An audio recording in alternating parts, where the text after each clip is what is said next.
はいどうも、車買うチューバーワンゾクチューブです。新型ハリアー気になってる方いっぱいいるんじゃないでしょうか。ハリアーを買うべきか、ラブ4を買うべきか、ラブ4を PHV にするべきか悩んでる方もね結構いるんじゃないかと思います。あとね、純粋にハリアーとラブ4ってどう違うのってね思ってる方も多いかと思うんですけれども、今回の動画ではですね、そんな新型ハリアーとラブ4徹底比較して、見た目や内装、装備などね5つの項目で比較して、どっちに何が足りないかっていうのをね明らかにしてみたいと思います。まず最初、ハリアーとラブ4のエクステリアの違いを見てみましょう。エクステリアの見た目ですが、これはもう双方全然違いますよね。新型ハリアーなんですけれども、こちらはね都会派でエレガントな SUV といった印象ですね。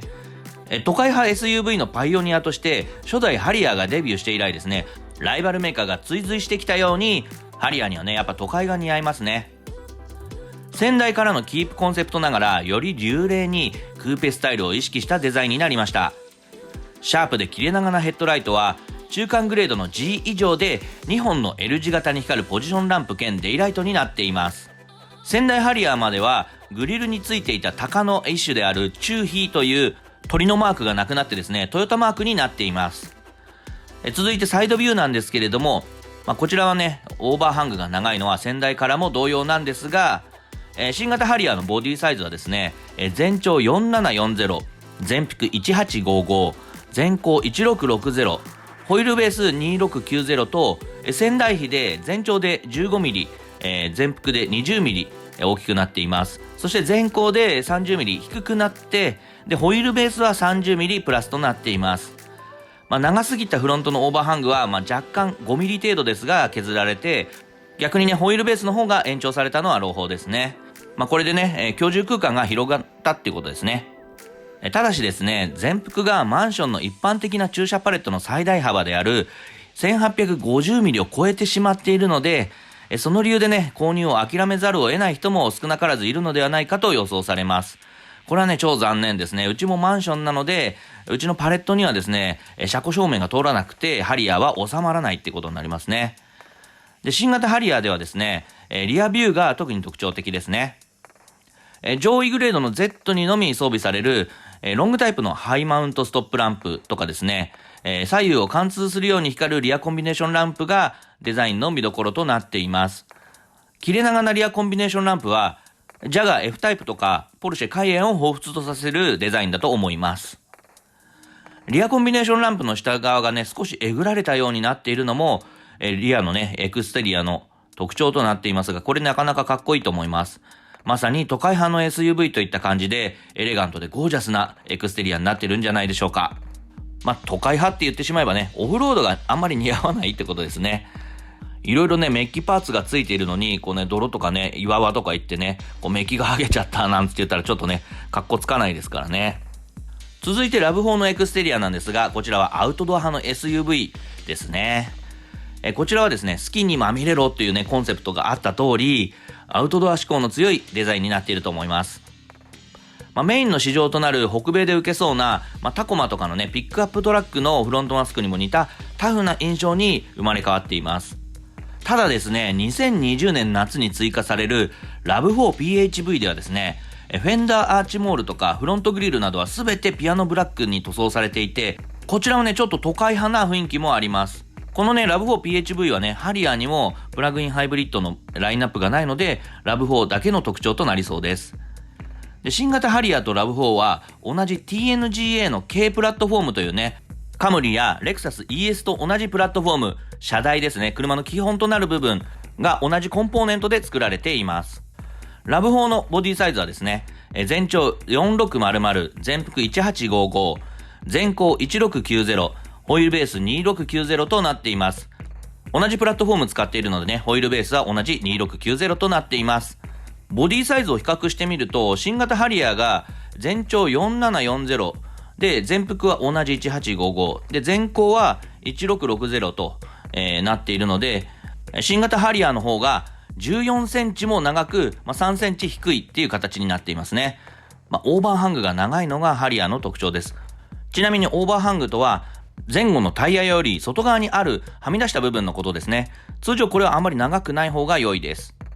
ラブ4とハリアーではホイールベースがね同じ2690で全長がね14センチも長いっていうのは、その長くなっている部分は全て前後のオーバーハングになっているので、ラブ4よりもねタイヤより先が長くなっているということですね。個人的にはオーバーハングが短い方が好みです。トヨタのね車ってオーバーハング意外と長いんですよね、みんな。でラブ4はですねリアもフロント同様にタフなデザインになっています。マフラーの位置などは新型ハリアーと同じですね。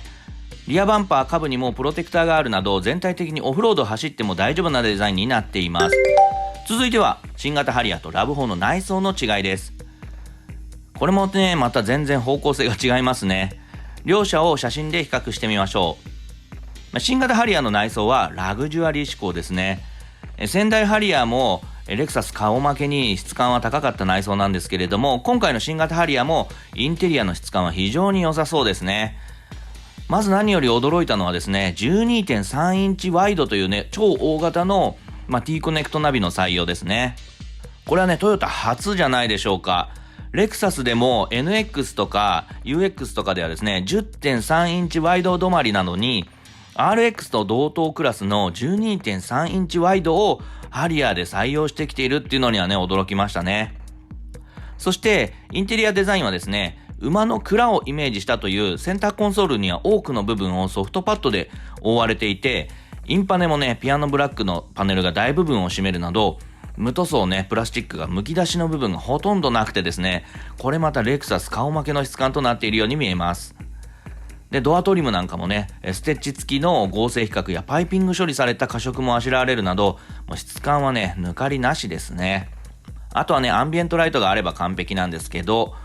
フロントグリルからねいなくなっちゃったねチューヒという鳥はですねドアトリムに刻印されていました。これにはね往年のハリアーファンの方も喜ぶんじゃないんでしょうか。でさらにねトヨタ初となる超高パノラマルーフというねスイッチ一つで、すりガラスと透明をね切り替えられるというね、新しいパノラマルーフも採用されているなど、結構ねトヨタ初物尽くしって感じになってますね。これもねレクサスにすらまだね採用の例がないです。ランクルとかまでねごついのはいらないけど、トヨタのラグジュアリーな SUV が欲しいというニーズに応える質感を確保していると思います。そしてラブ4の内装はこれまたねエクステリア同様アウトドアでガシガシ使う道具感があります。全体的にタフなギア感みたいなのを出していて、ピアノブラックや木目などラグジュアリーな演出は一切ありません。ただし手に触れる部分はちゃんとソフトパッドになっていたり、ドアトリムもねステッチ付きの合成比較で覆われるなど質感は確保されています。私も2020年2月まで9ヶ月間乗っていたラブ4の GZ パッケージではですね、アンビエントライトも各所に仕込まれており、夜間でもねブルーの照明が綺麗でした。でインパネやセンターコンソール周りはややプラスチックな印象がありますが、でかいねエアコンダイヤルとか汚れを気にせずガシガシ使える感じは車のキャラクターに合ってると思います。新型ハリアーと決定的に違う点としてはですね、ラブ4のガソリンモデル GZ パッケージやアドベンチャーにはですね、本格的な4駆機構の、ダイナミックトルクベクタリング AWD などが採用されていて、ダートを走るモードであったり、サンド、砂場を走るモードであったりとかね、そうした路面状況によって走行モードを切り替えるセレクターダイヤルがついています。こうしたね、本格的なアクロス派生を意識したスイッチとかダイヤルがついているのがラブ4の特徴ですね。続いてはパワートレインの比較ですね。新型ハリアーとラブ4のパワートレインはほぼ一緒なんですけれども、どちらもですね2リッター NA と 2.5 リッターハイブリッドがラインナップされているのは同じです。で2リッター NA にはですねダイレクトシフト CVT という一足の発進ギアを持つ CVT が採用されており、CVT のねネガである回転数だけ先に上がって車速が伸びないというねラバーバンドフィールが払拭されているのが特徴となっています。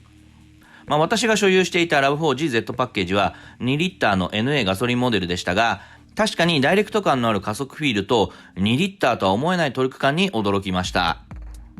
で 2.5 リッターのハイブリッドモデルもどちらもねパワートレーンは同じなんですけれども、バッテリーはですねちょっと違いまして、ハリアーがリチウムイオンバッテリーなのに対してラブ4はですねニッケル水素バッテリーとなっています。新型ハリアーに搭載されているリチウムイオンバッテリーの方が小型軽量化できるというメリットがあります。両者の燃費を比較してみるとやっぱり同じパワートレーンだと車重が重いハリアーの方が加速や燃費面では不利ですね。ハリアーのカタログ燃費はハイブリッドの2駆でリッター19キロ、ハイブリッドの E44 駆でリッター 18.6 キロとなっています。でガソリンモデルの2駆はリッター15キロ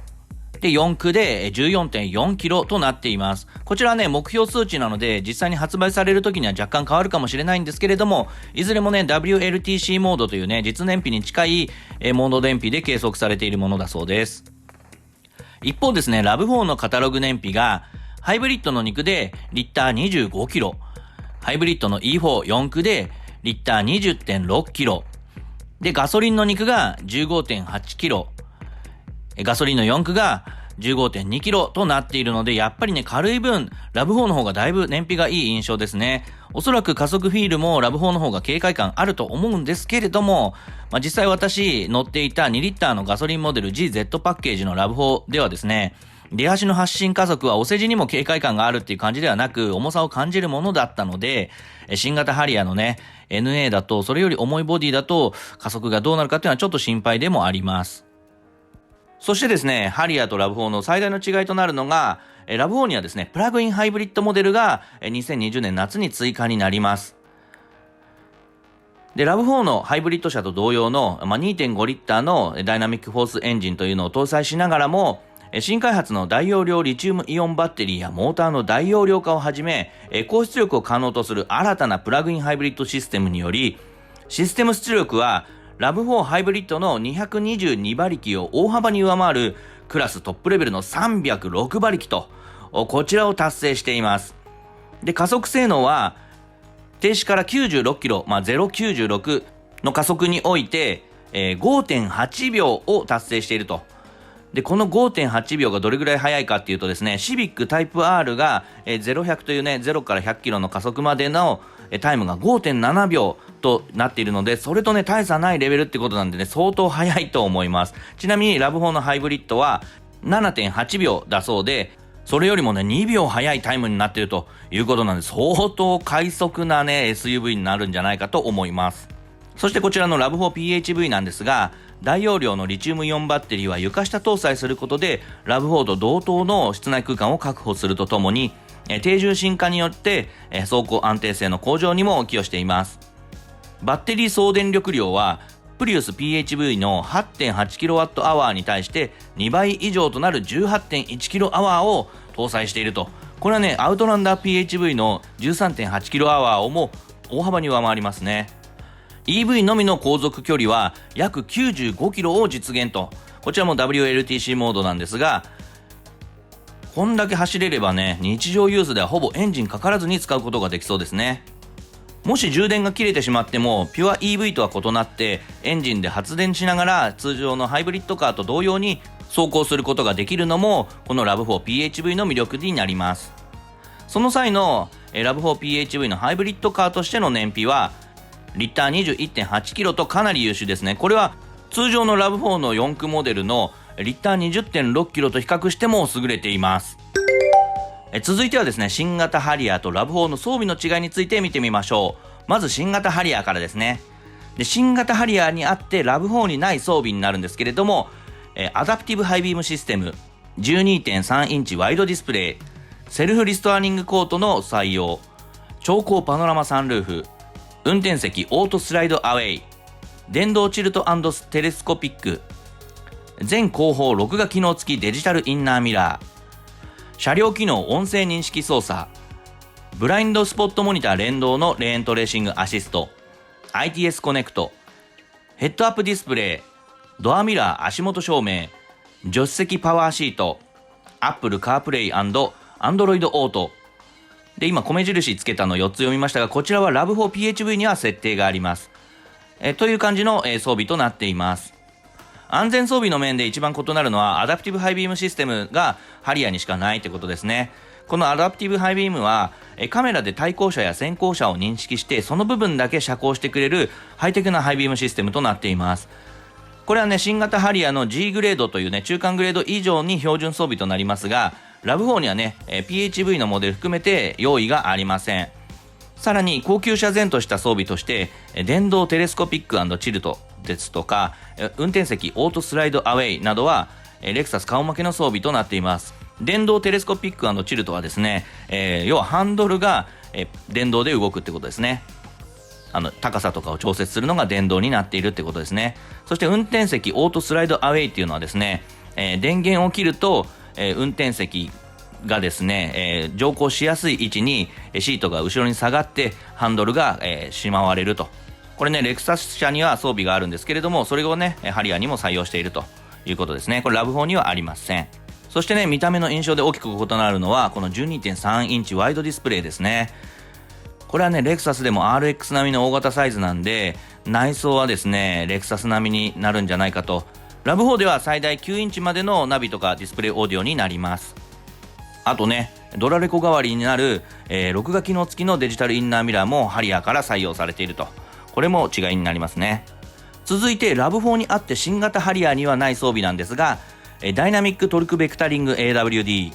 ヒルディセントコントロール、マルチテレインセレクト、開閉可能なパノラマルーフ、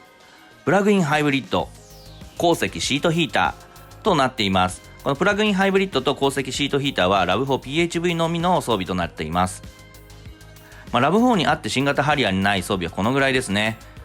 ダイナミックトルクベクタリング AWD とかヒルディセントコントロールとかマルチテレインセレクトなどは、本格的なオフロード性能を有している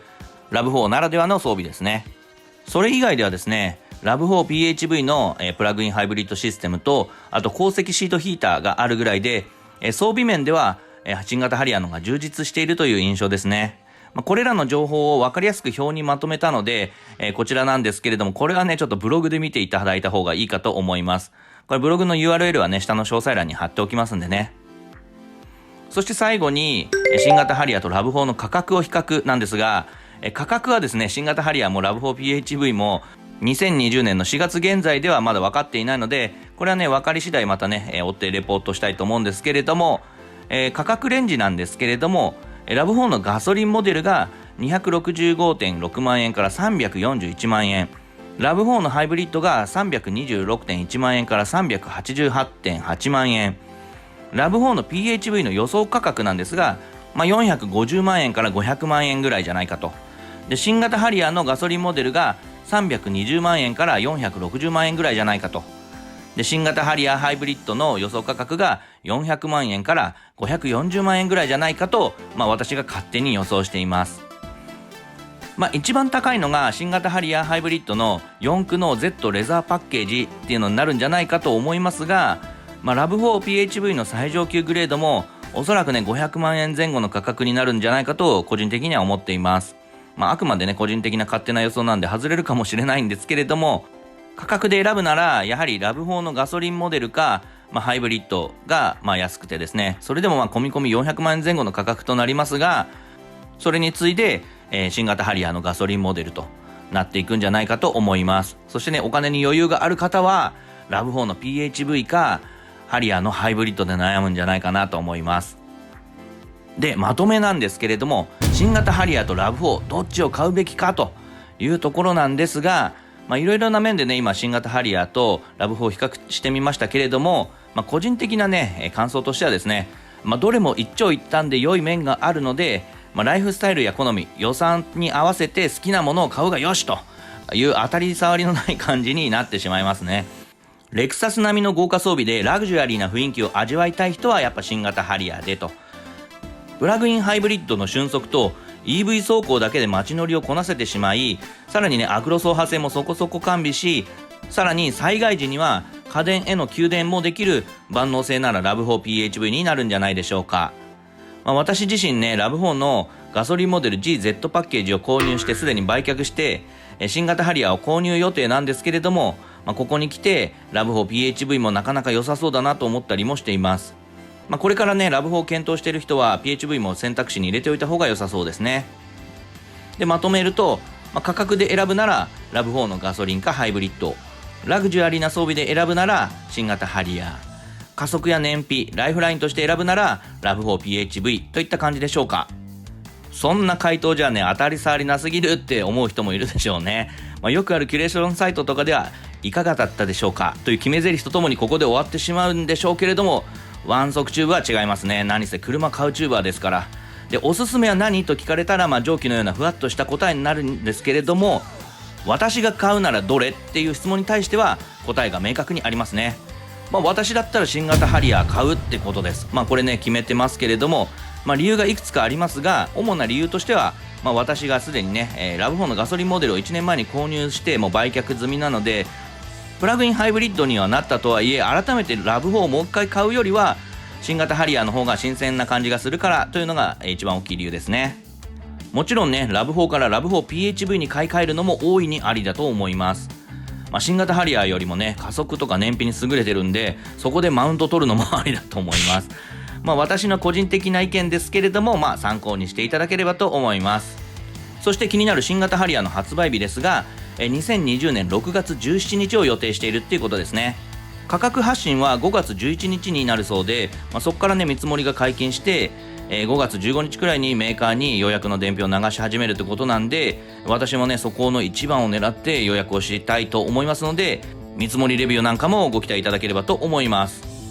そしてラブ 4PHV の発表なんですが、こちらはね6月1日を予定しているという噂なんで、価格発表はそれ以降になるかと思われます。こちらもね情報が分かり次第ブログとか YouTube でも発信しますので、ご期待いただければと思います。これからもね新型ハリアーやラブ 4PHV の情報を発信していきますので、チャンネル登録まだの方はぜひチャンネル登録をお願いいたします。あなたの物欲を刺激し続けますよ。